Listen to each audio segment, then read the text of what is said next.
Quero compartilhar com vocês uma palavra, talvez não tão breve, mas espero que seja breve. Eu estava em casa, eu estava pedindo a Deus que fosse como no meu GS. Meu GS eu tenho ficado muito feliz, porque quando eu digo, olha, acabei, amém, podemos ir para casa, eles olham e já, irmão, já estou acabando, já acabei. Já. Para ficar no gostinho de quero mais para a próxima semana. E curioso, Felipe está falando aqui com vocês sobre propósito. E eu quero dizer isso para você, que Deus tem um propósito para a sua vida, amém? Deus tem um propósito. Deus tem um propósito para você, Roberto. Deus tem um propósito para você, Diego. Deus tem um propósito para a sua vida. E uma coisa que eu tenho percebido nesses últimos anos, ou nesse último ano, é que muitas pessoas elas têm cansado. Muitos de nós temos cansado. E quando nós cansamos, nós deixamos o propósito de Deus de lado. Nós acabamos muitas vezes, devido à busca por recursos, como o Felipe colocou, às vezes algumas situações da nossa vida faz com que a gente vá buscar meios. E buscando esses meios, a gente vai esquecendo o propósito que Deus tem para a minha vida, para a sua vida. Só que Deus é o único que pode nos realinhar a esse propósito. Foi isso que Deus fez com Felipe. Quando chamou ele, disse, olha, você não está aqui por causa de um problema ou de uma dificuldade financeira, mas você está aqui porque eu quero cumprir o meu propósito na sua vida. E a forma de eu cumprir esse propósito é conectar você às pessoas. Amém? Você entende isso? Então, quero que você compreenda isso. Talvez você cansou na caminhada. Talvez você tinha um propósito em Deus. Deus colocou um propósito no seu coração. Mas devido a alguma dificuldade, algum problema, alguma situação que eu não sei, você parou. Você cansou. E nessa noite eu quero animar você. Eu quero trazer você de volta para o propósito. Eu só posso fazer isso dando o exemplo de um homem que, dentro da dificuldade, ele não perdia o foco, ele não perdia o propósito de Deus para a vida dele. E a palavra que eu quero ministrar para vocês hoje, ela tem por tema propósito. E eu não posso falar de propósito se eu não falar de paternidade, porque só entende o seu propósito quem entende quem é seu pai. Para falar de paternidade, tem que falar de filiação. Porque o nosso maior problema como igreja é que nós não sabemos ser filhos. E para falar disso tudo, eu tenho que falar de transformação, que é o processo pelo qual Deus quer que você e eu passemos para chegarmos a conhecê-lo completamente. Amém? 2 Coríntios, capítulo 12, versículo 8, do 8 ao 10.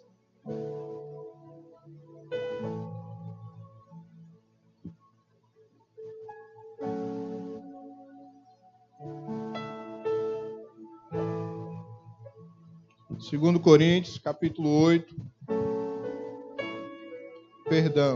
Capítulo 12.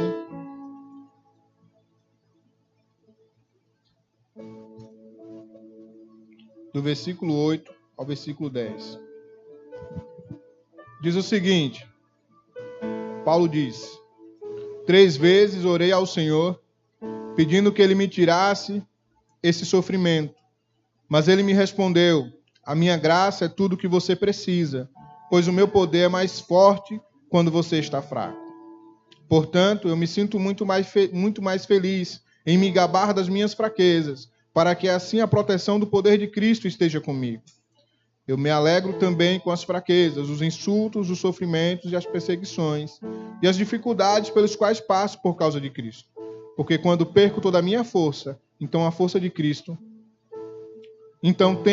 de Cristo em mim. Amém? Essa palavra o Espírito Santo trouxe a mim. Estava ali olhando uns livros.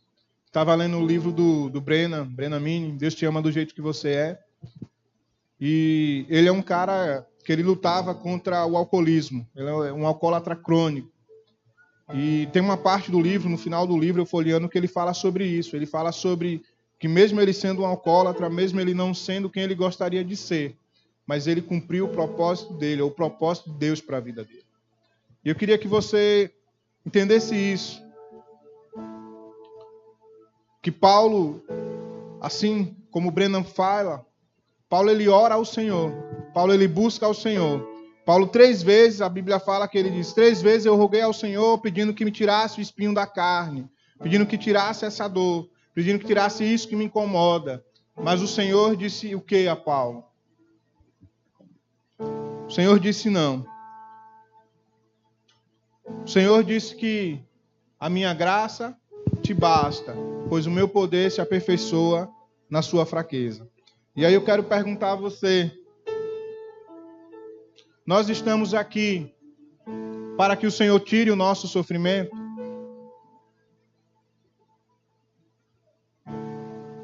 Você veio aqui nessa noite para que o Senhor tire o seu sofrimento? Quero perguntar a você, será que muitas das pessoas que nós conhecemos não estão indo para a igreja para que o Senhor tire o sofrimento da vida dela? Será que nós, lá atrás, talvez hoje não, já tenhamos um pouco de compreensão, mas será que lá atrás nós não viemos aqui para que o Senhor mudasse a nossa sorte, tirasse o nosso sofrimento, para que o Senhor pegasse o pobre e tornasse rico, para que a gente fosse curado? E aí eu quero perguntar a você, se a resposta que Deus tiver para você nessa noite fosse um não, eu não vou te curar, porque o meu poder se aperfeiçoa na sua doença. Se a resposta de Deus para você nessa noite fosse não, eu não vou te enriquecer, por quê? Porque o meu poder se aperfeiçoa na sua pobreza. Será que a igreja no Brasil estaria tão lotada se a gente pregasse esse evangelho, onde Deus não faz o que o homem quer, mas Deus faz o que ele quer, e ainda usa a limitação humana, e ainda usa o problema humano como propulsor para a tua glória? O meu poder se aperfeiçoa na sua fraqueza. O meu poder se aperfeiçoa na sua dificuldade. É isso que Deus está dizendo. E quando Paulo ouve isso de Deus, Paulo larga o ministério. Paulo chuta o pau da barraca e vai embora. O que é que ele faz? Ele continua. E porque a gente, quando ouve o não de Deus, a gente cansa, a gente para. Deus colocou um propósito no seu coração. Nosso pastor costuma dizer assim, Deus está te amando muito, porque Ele quer trazer você de volta para o seu propósito. Ele quer trazer você de volta para aquilo que Ele projetou para a sua vida. Ele quer trazer você para o centro da vontade dEle. Talvez a grande desculpa que você tem usado para estar longe daquilo que Deus projetou para você tem sido a grande barreira para Deus cumprir tudo aquilo que Ele sonhou para você.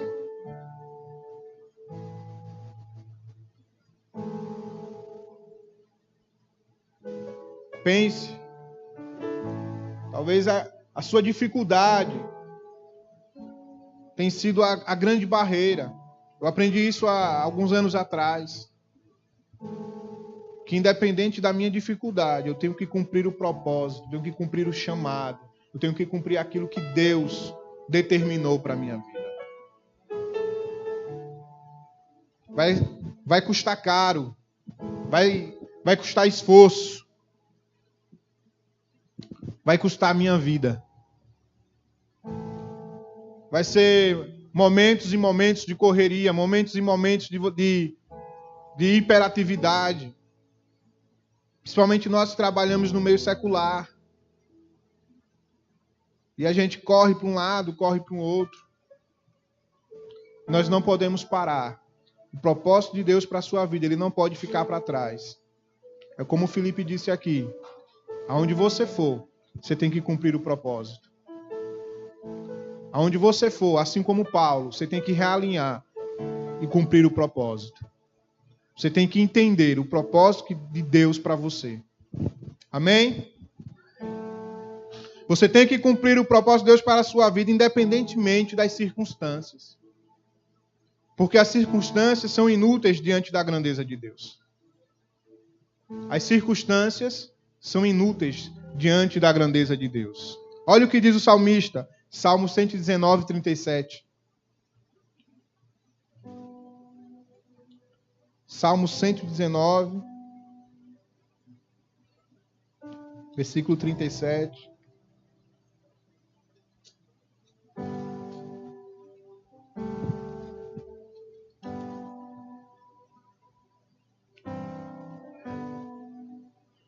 Não me deixe ficar pensando em coisas sem valor. Ser bondoso para comigo, como prometeste. Desvia os meus olhos das coisas inúteis. Faz-me viver nos caminhos que traçaste. Diante da grandeza de Deus, o seu problema, o seu obstáculo é inútil. Desvia os meus olhos das coisas inúteis. Desvia, Senhor, os meus olhos daquilo que me afasta do teu propósito. Desvia os meus olhos daquilo que não vai me levar para o princípio. Desvia dos olhos daquilo que não vai me levar para perto de ti. Porque um homem longe do propósito de Deus para a sua vida é um homem longe daquilo que Deus traçou para ele. É um homem sem sentido. É uma vida sem sentido. E quando eu digo homem, entenda-se homem e mulher. O cara que vive longe do propósito de Deus para a vida dele é um cara que está vivendo sem sentido. A vida está vazia e não sabe por quê. Está procurando alegria em lugares que não vai achar. Porque Deus tem um propósito para você.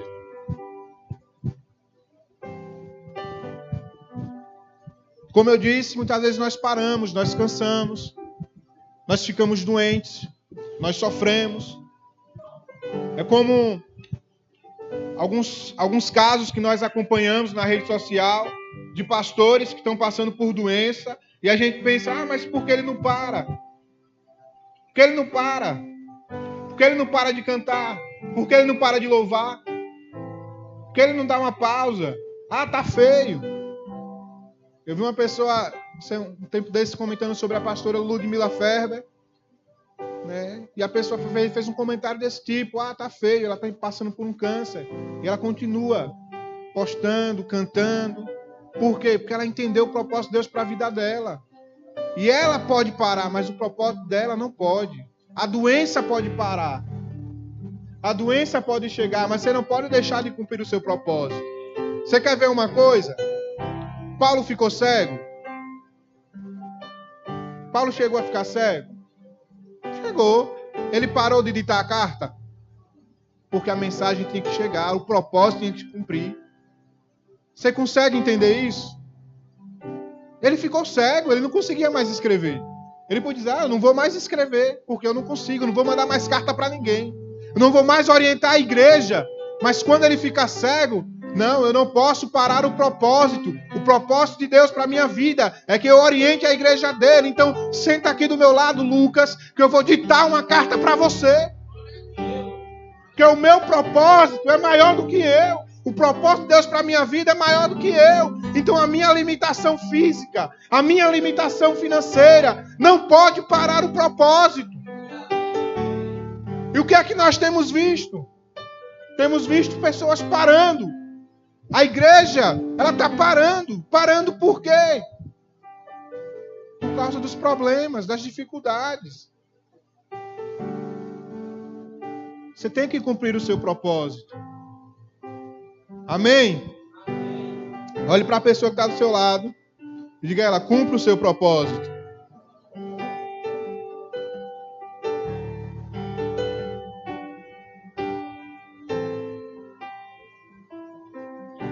Existem algumas coisas que eu ouço e entenda bem. Não estou dizendo que é errado, mas é difícil teorizar Deus. É difícil teorizar o reino de Deus. Criar padrões no reino de Deus é uma receita para falhar. Entenda isso bem. E eu tenho observado, eu paro para analisar algumas falas. E alguma dessas falas, para mim, às vezes é o que está limitando as pessoas de correrem atrás do seu propósito. Por exemplo, dá um exemplo. Presta atenção, para depois não adulterar o que eu disse. Você vai ser curado para curar outros. Amém? Eu creio assim também, mas eu também creio em um Deus que pode pegar o doente e mandar curar. Deus curou Paulo? Paulo ficou cego? Paulo tinha um problema? E o que foi que Deus disse a Paulo? O meu poder se aperfeiçoa na sua fraqueza. Nosso Deus é um Deus paradoxal. É um Deus dos contrários. É um Deus que pega o doente e manda o doente curar. Nosso Deus é um Deus que pega a pessoa doente e faz com que ela ore por cura. Porque o poder dele se aperfeiçoa na fraqueza. E algumas pessoas ficam se perguntando, mas como? Eu ouvi uma vez, acho que o pastor Luciano Subirá ministrando sobre isso. Que ele tinha que orar por cura, mas ele estava com um problema. Ele perguntou, Deus, mas como? Não existe uma receita de bolo para Deus. Nosso Deus é um Deus que pega o doente para exercer cura na vida do outro. Amém? O nosso Deus é o Deus que pega o depressivo e manda animar o outro. Nosso Deus é o Deus que pega o pobre e diz, compartilha. Irmão, você não pode desprezar o propósito de Deus para a sua vida. Talvez a doença que você enfrenta seja a forma que Satanás encontrou para parar você. E talvez, não estou dando aqui uma receita, se você parar hoje de dar desculpa e começar a viver novamente, voltar, recentralizar, pegar a direção, como diz lá em Apocalipse capítulo 2, vai ser referência para você ler depois, rimou. Volta aonde caíste. Retorna. Volta para o seu propósito. Volta lá para o lugar do Pai, para onde Deus te colocou. Se acha novamente. Volte a sorrir. Volte para Deus. Você entende isso? Volte para Ele. Corra. O filho perdido, na parábola dos 2 filhos, do filho pródigo. Tem um lá que se perde, ele curte a vida dele, mas chega um dia que ele diz, eu estou sem propósito, eu estou sem destino. Eu preciso voltar para o meu pai.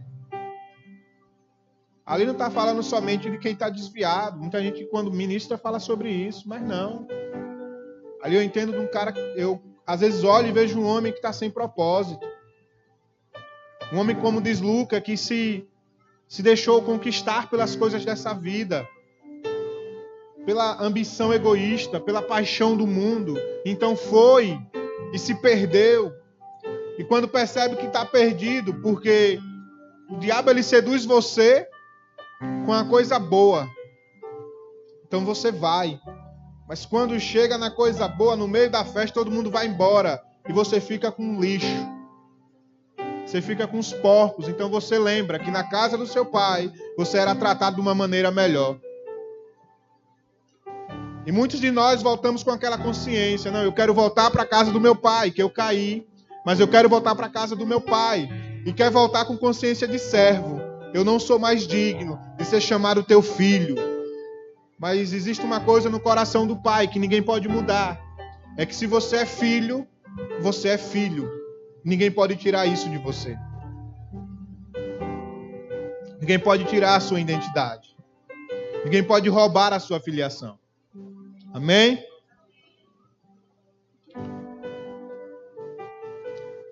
Como eu disse, eu não posso falar de propósito, como falei, sem falar de paternidade. Por quê? Porque eu falei sobre propósito, mas tem pessoas que podem chegar assim, mas eu não sei qual é o propósito de Deus para a minha vida. Nós temos pessoas de uma faixa etária diversificada, tem pessoas que podem chegar, Davison, eu cheguei há 3 meses na igreja e eu não sei qual é o propósito de Deus para a minha vida. Irmãos, algo que Deus tem me dito muito nesses dias, Jeremias 29:11. Eu é que sei que pensamento que tenho a vosso respeito. Eu é que sei o propósito que eu tenho para você. Eu é que sei o futuro que eu tenho preparado para a sua vida. pensamento de paz, não de mal. Entra no quarto e busca o teu pai, que o teu pai que te vê em secreto te recompensará.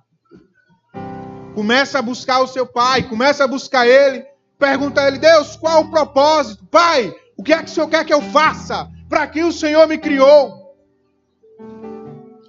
Vai lá. Existe uma conexão perfeita entre propósito e paternidade. Por quê? Porque só vai exercer o propósito de Deus de uma maneira fantástica aquele que desfruta de uma paternidade e aquele que exerce. Por que Paulo, mesmo cego, continuou escrevendo cartas? Por que ele, mesmo limitado, doente, continuou fazendo aquilo que ele tinha que fazer? Primeiro, porque ele amava o Senhor sobre todas as coisas. E segundo, porque ele entendia que ele era pai. O que nós chamamos de discipulado, nós podemos chamar muito bem de paternidade espiritual e de maternidade espiritual. Igreja, eu já subi muitas vezes aqui com o coração de mestre. Talvez essa seja a grande diferença desses últimos 6 meses na minha vida. Que Deus tem pegado o coração de um mestre e transformado em um coração de pai. Existe uma diferença muito grande de você transferir conhecimento e de você lançar propósito. A maior diferença talvez seja essa. Um mestre, ele transfere conhecimento. Um pai, ele te dá destino. E é isso que eu tenho entendido. É isso que Deus tem me feito entender. Então, nós precisamos entender isso em Deus. Nós precisamos entrar nesse lugar. Só consegue viver o propósito de Deus no nível que Paulo viveu quem entende e quem vive paternidade da forma que Deus estabeleceu para as nossas vidas. Amém? Olhe para a pessoa que está do seu lado. Diga a ela aí: você compreende o que é paternidade espiritual? Você compreende o que é maternidade espiritual?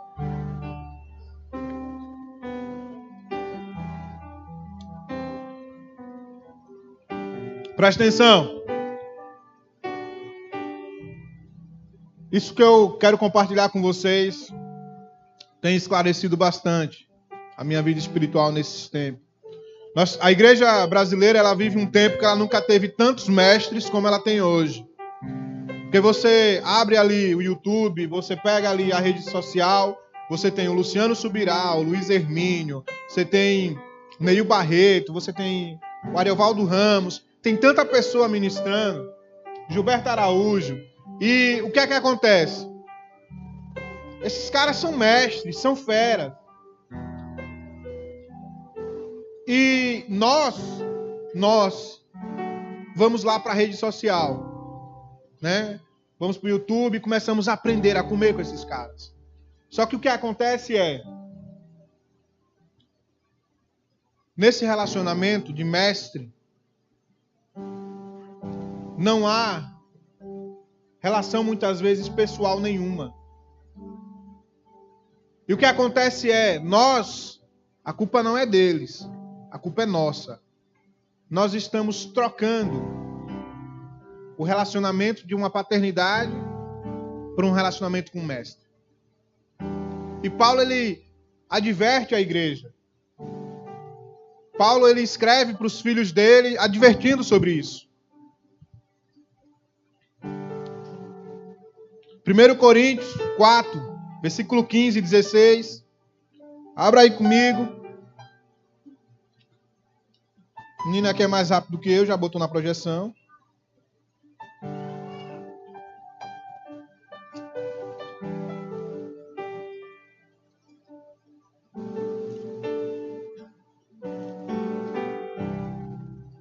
Primeiro Coríntios, capítulo 4, versículo 15, versículo 16.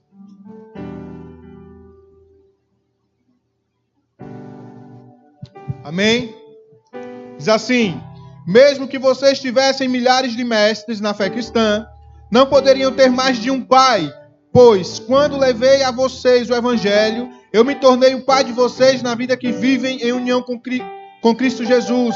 Portanto, eu peço que sigam o meu exemplo. O que é que Paulo está dizendo? Olha, vocês têm milhões de mestres, 10.000 mestres em algumas versões, mas vocês têm apenas um pai, a saber, eu que vos gerei. Então, por favor, não sigam o exemplo destes 10.000 mestres, sigam o meu exemplo. E por que Paulo está dizendo isso? Sabe por quê, irmão? E aí eu sentei, comecei a perguntar a Deus, ao Espírito Santo, qual a diferença? Um mestre, ele nunca vai substituir o lugar de um pai. Nós que, grande parte, frequentou a escola, sabe o que um professor faz e sabe o que um pai faz. Talvez alguns não. Talvez alguns não tiveram pai. Tiveram um professor, mas não tiveram um pai. Quando eu digo pai, um pai presente, não um pai gerador. Um pai presente. E há uma grande diferença entre essas duas figuras. Porque o mestre, ele passa o dever de casa. O pai ensina. Além de lhe ensinar, ele coloca você para estudar. Não é assim? O mestre te dá possibilidades. Eu já fiz isso muito. Olha, tem 2 caminhos. Escolha qual é o seu caminho. O pai te dá o caminho mais seguro. Eu queria que você me ouvisse aqui um instante. Porque o pai, ele dá o caminho mais seguro. Nunca é o caminho mais certo. Ou o melhor caminho. Porque quando a gente discipula algumas pessoas, a gente pode cometer o risco de não dar o melhor caminho. Mas tenha certeza, toda vez que a gente indicar um caminho, nós estamos indicando um caminho mais seguro. Você pode olhar depois e dizer, Davison, o caminho não era o melhor, mas era o mais seguro. Porque você chegou são e salvo. Não é isso? O pai, ele vai sempre lhe indicar o melhor caminho, o mais seguro. O mestre te aplaude na vitória. O pai faz uma festa. Quando você se forma, o professor chega lá e diz o quê? Parabéns. E o pai faz o quê? Faz uma festa. Quando você perde, o mestre, ele entende sua derrota, mas o pai chora com você. A mãe, ela chora com você. Então entenda que essa diferença entre receber conhecimento e receber paternidade, receber cuidado. Resumo, o mestre te diz como fazer, o pai faz com, se possível faz por e para você. O mestre te dá conhecimento, o pai te dá propósito. Meu desejo é que a gente se levantasse daqui hoje entendendo isso. Eu não preciso mais de conhecimento. Eu preciso de propósito. Não preciso saber mais sobre Deus. Eu preciso de homens e de mulheres que mostrem caminhos, que mostrem destino para as pessoas. É muito fácil, como discipulador, sentar com uma pessoa e dizer, olha, a Bíblia diz isso. Mas é muito difícil dizer, olha, o melhor caminho para você é esse. Ser pai espiritual, irmão, é assumir o risco. Tem algumas pessoas nessa casa, nessa comunidade, que eu tenho assumido esse papel. Algumas pessoas que dizem assim, olha, que eu convido para ir lá em casa e não vai. E liga para mim dizendo que não vai. E eu vou lá na casa dele, como é que você não vai? Diga para mim que você não vai agora. Tá tudo preparado e você não vai? Umas pessoas que a gente olha e diz, olha, não sei se é o melhor caminho, mas o caminho mais seguro é esse. Nós precisamos entrar nesse lugar de cuidado. E sabe por que a gente não entra? Porque só exerce paternidade de uma forma autêntica, como tem que ser exercida, como Deus estabeleceu, quem sabe quem é um bom filho? E aqui chega para nós o grande problema da igreja brasileira. O grande. Se eu perguntar para vocês, quem aqui se considera um bom filho? Talvez poucos, refletindo aí, vai dizer, não, eu sou um bom filho. Se eu perguntar para vocês quantos honram o pai e a mãe, talvez alguns digam, eu honro o meu pai. Talvez para mim o maior problema, para aquilo que nós estamos esperando, Filipes, Bruno, irmãos, para o avivamento, talvez para mim o que segura esse avivamento é que nós não somos bons filhos. Nós somos ingratos. Nós achamos, no fundo, que tudo que a mãe e que o pai fez por nós é obrigação deles. Afinal, ela me botou no mundo. Nós não aprendemos a agradecer por todo o sacrifício que fizeram por nós. Logo, se eu não sou grato à minha mãe, a meu pai, ou aqueles que cuidaram de mim, ou aqueles que estão cuidando de mim, como é que eu vou ser grato a outra pessoa? Como é que eu vou ser grato a Deus? Se eu não sei ser um bom filho para minha mãe, para o meu pai, como eu vou ser um bom filho para Deus que eu não vejo? E a Bíblia fala dessa relação.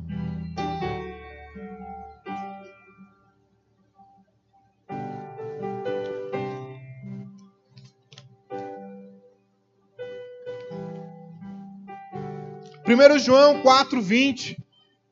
Se alguém afirma, amo a Deus, mas odeia seu irmão, é mentiroso. Pois se não amamos nosso irmão a quem vemos, como amaremos a Deus a quem não vemos? Então se alguém afirma, eu obedeço a Deus, mas não consigo obedecer a minha mãe, não consigo obedecer o meu pai, é um mentiroso, porque se você não obedece a quem você vê, como é que você vai obedecer a quem não vê? E aí está o grande problema, porque nós falamos tanto em discipulado, ano após ano, e ele não flui por quê? Porque nós não somos bons filhos.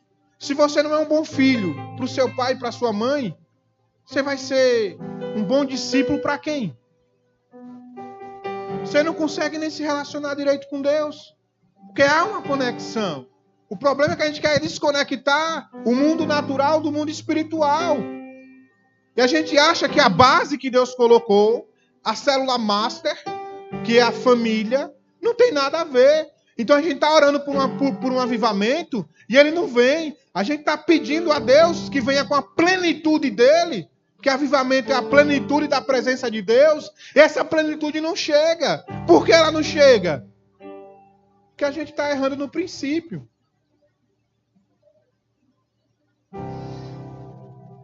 Efésios 6:2.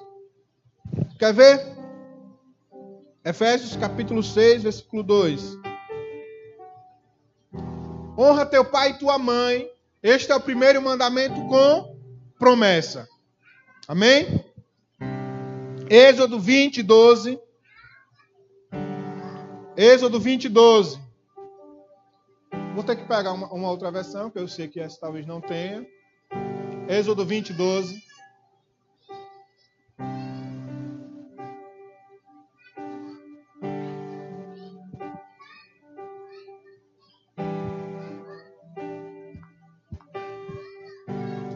Honra teu pai e tua mãe, a fim de que tenhas vida longa na terra, que o Senhor, o teu Deus, te dá. NVT, alguém tem aí, por favor? Leia aí a NVT.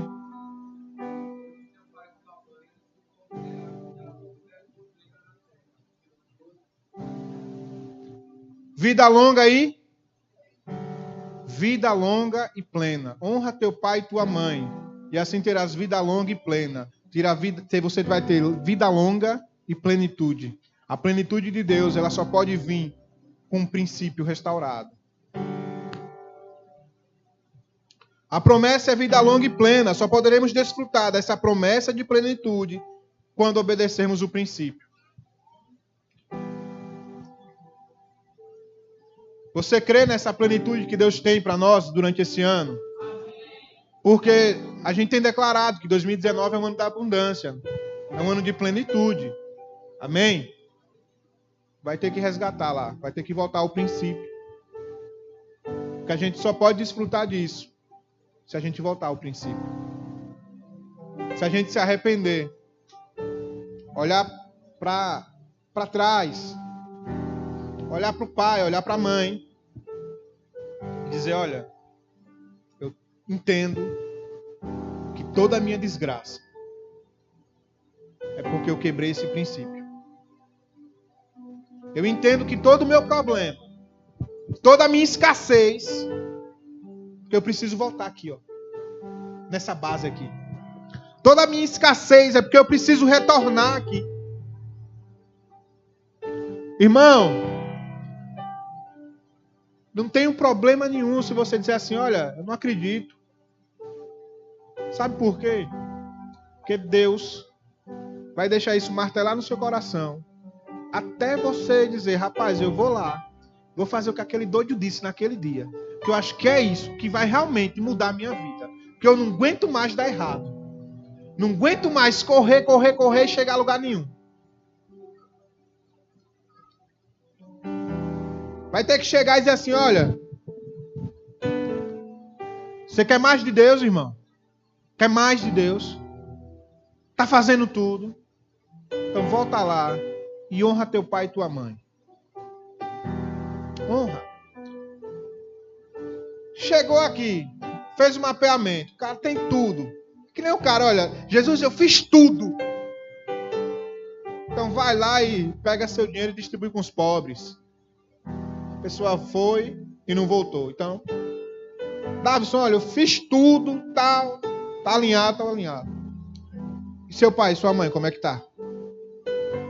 Tá lá, sim. Mas e aí, tá honrando? Você honra eles? Honrar assim como? Né? Como assim honrar? Né? Como assim honrar? Talvez aí você diga assim, mas meu pai e minha mãe já morreu. Você pode honrá-lo. Você pode usar a sua boca e declarar o quanto você foi ingrato. Sabe quando a gente perde, quer dizer assim, poxa, minha mãe era tão boa comigo e eu não sabia. Como eu fui ingrato. Porque a confissão quebra o jugo. Quando você confessa algo diante de Deus, quando você diz, olha Deus, eu reconheço a minha natureza, eu reconheço que eu errei durante todo esse tempo. Ele olha para você e diz, eu vou mudar a sua sorte. Você restaura o princípio.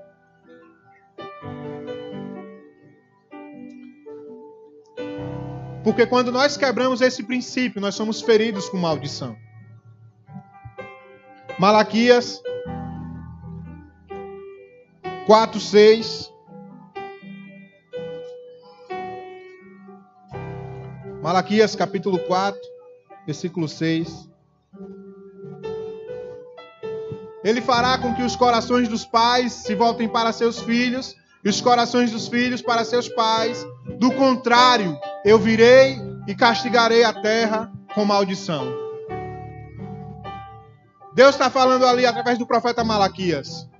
Eu vou intervir. E a minha intervenção vai ser converter o coração do pai ao filho e do filho ao pai. Porque se eu não intervir dessa forma, eu vou vir e ferir a terra com maldição. Aí sabe por quê? A gente está buscando, correndo, trabalhando, suando, dormindo de madrugada, acordando bem cedo e nada está mudando. Porque talvez você esteja debaixo de uma maldição. Por quê? Porque você não compreendeu o primeiro versículo com promessa. Honra teu pai e tua mãe, para que você tenha vida longa e plena na terra. Está entendendo? Amém? Propósito. Deus quer estabelecer o propósito dele na sua vida. Você que saiu do propósito, ou que você que ainda não sabe o propósito de Deus para a sua vida, Deus quer estabelecer esse propósito na sua vida. Mas para estabelecer esse propósito, você precisa entender paternidade. Você precisa entrar debaixo da paternidade de Deus, debaixo da paternidade de alguém que Ele coloque, ou da maternidade para caminhar com você. E debaixo dessa paternidade, Deus vai orientar você e você vai encontrar, você vai entender o propósito dele para a sua vida. Mas para entrar debaixo dessa paternidade, você tem que restaurar a sua relação familiar. Você tem que restaurar, porque você tem que aprender a ser filho. Porque se você não aprender a ser filho, você não será um bom filho para seu pai, para sua mãe, para o seu discipulador, para Deus. Você não vai ser um bom filho para ninguém. E não sendo um bom filho, você não vai conseguir fluir em nada. Então, é um caminho de volta. Para finalizar, propósito, paternidade, filiação e transformação. Romanos 12.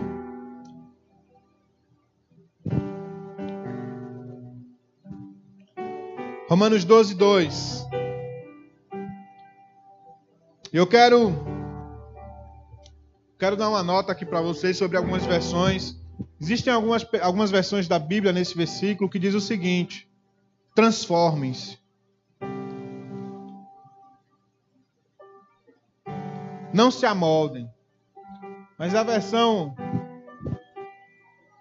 que eu gosto é a NTLH, Nova Tradução Linguagem de Hoje.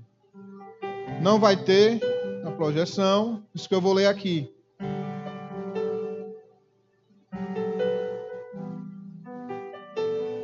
Romanos capítulo 12, versículo 2, diz assim: não vivam como vivem as pessoas deste mundo, mas deixem que Deus os transforme por meio de uma completa mudança da mente de vocês. Assim vocês conhecerão a vontade de Deus, isto é, aquilo que é bom, perfeito e agradável a Ele.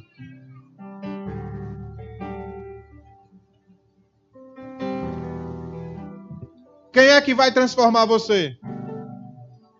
Deus. E qual é o seu primeiro passo? Deixar.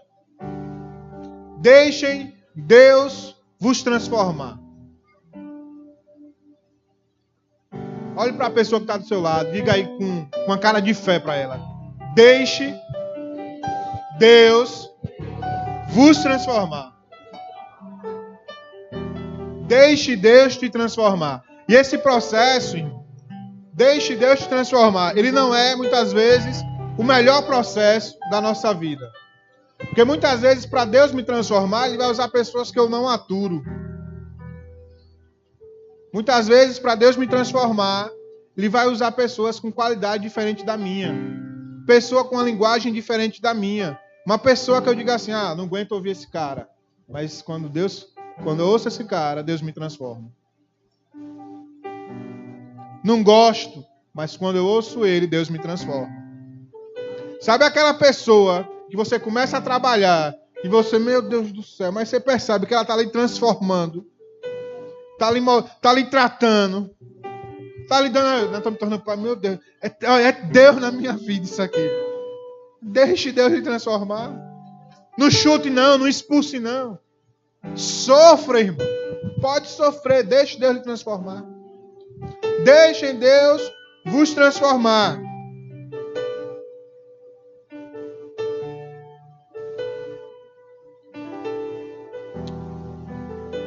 Aí Deus, Ele quer lhe transformar. Amém?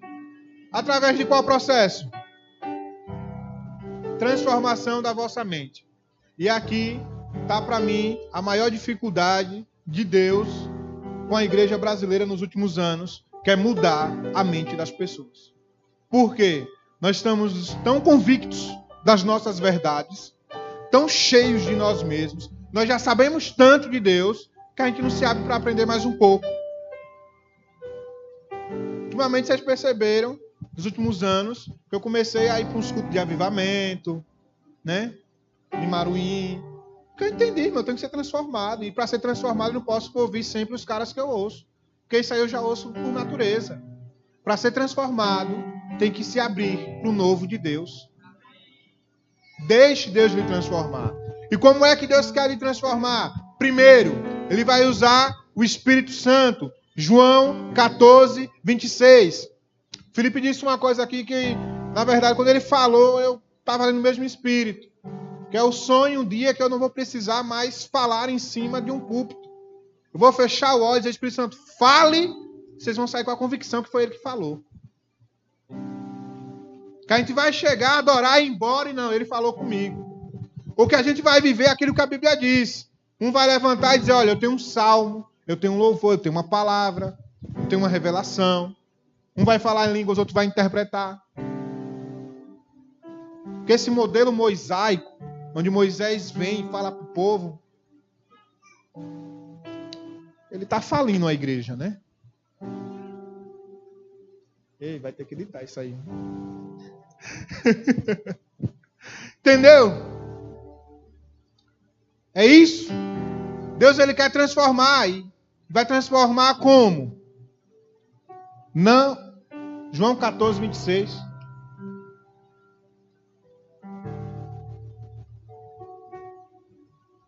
Mas o conselheiro, o Espírito Santo, que o Pai enviará em meu nome, lhes ensinará todas as coisas e lhes fará lembrar tudo que eu lhes disse.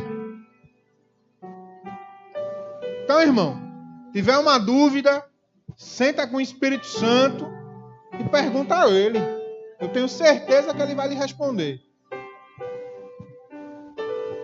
É que nem eu digo a você, as minhas orações elas não são padrão para ninguém, né? Porque quando a gente ia para o monte lá em Itabaiana, né? Deus, eu quero ter certeza que o Senhor existe. Que eu não lhe sinto. Irmão, aí o negócio fica diferente. Quando a gente é sincero de coração, bota para fora aquilo que está lá dentro. Aí você entende a manifestação da presença de Deus. Mas enquanto a gente vive uma vida, né, a gente não tem coragem de chegar no nosso quarto, no 1 a 1, e derramar o coração, não se preocupe. Eu pensava que Deus ia vir com espada, né, assim como Isaías, né? Viu o Senhor, ai que eu vou perecendo, porque sou homem pecador. E eu pensava, rapaz, se eu orar desse jeito aqui, derramando meu coração, Deus vai vir com espada, eu acho que ele vai tapar aqui a garganta, eu vou morrer aqui mesmo. Mas eu vou correr esse risco. Eu vou correr esse risco. E aí, o negócio foi diferente. Então, deixem o Espírito Santo, Deus vai transformar você. O processo que Deus vai usar para transformar você, a primeira pessoa que Ele quer usar para transformar você é o Espírito Santo. Amém? A segunda pessoa é a palavra dele. Por quê? A igreja ela não está sendo transformada porque ela não tem relacionamento com o Espírito Santo. Segundo, ela não tem relacionamento com a palavra de Deus, porque a própria palavra atesta sobre ela. 2 Timóteo 3, 16 e 17 diz o seguinte: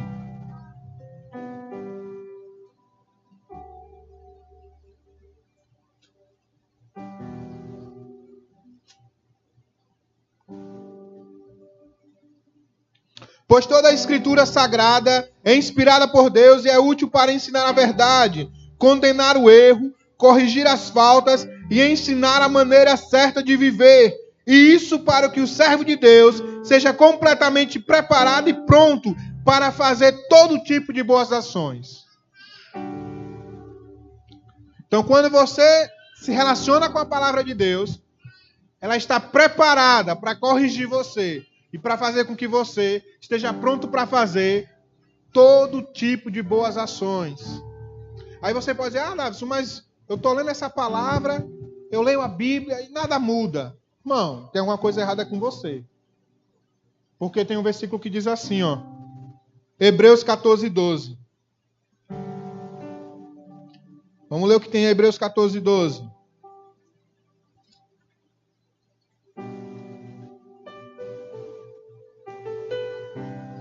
Hebreus 4, 12, perdão. Olhei aqui, vi que não tinha 14.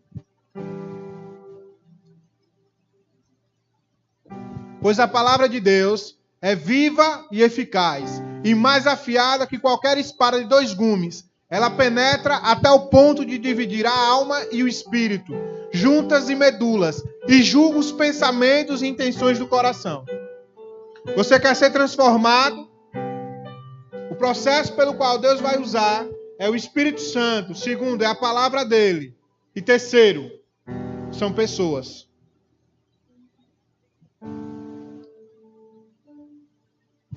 Provérbios 27:17 diz assim: assim como o ferro com ferro se afia, o homem a seu companheiro. Deus vai usar pessoas para preparar você para o propósito dele. Como também Provérbios 22, 24 e 25.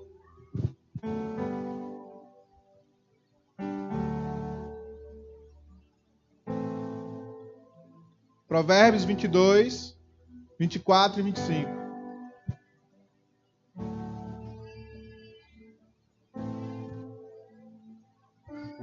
Não se associe com quem vive de mau humor, nem ande em companhia de quem facilmente se ira. 25. Do contrário, você acabará imitando essa conduta e cairá em armadilha mortal. Você vai ser transformado. Amém? E o processo que Deus vai usar é o Espírito Santo, é a palavra de Deus e pessoas para transformar você. Mas para que Deus vai transformar você? Para que você possa experimentar qual a boa, perfeita e agradável vontade dele. Então perceba que é Deus que vai iniciar um processo na sua vida para que você possa se aprofundar cada vez mais nele. Então, se Filipe busca Deus, não é ele, é Deus. Deixe Deus. O John Bevere, no capítulo 3 do livro Paixão por Sua Presença, ele diz assim: proteja sua fome por Deus. Porque ele diz que nós temos fome por Deus. Mas o grande problema é que a fome que eu tenho por Deus, eu estou alimentando com outras coisas. Muitas vezes a fome que eu tenho por Deus, eu estou alimentando com videogame. Eu estou alimentando com cinema. Eu estou alimentando com diversão.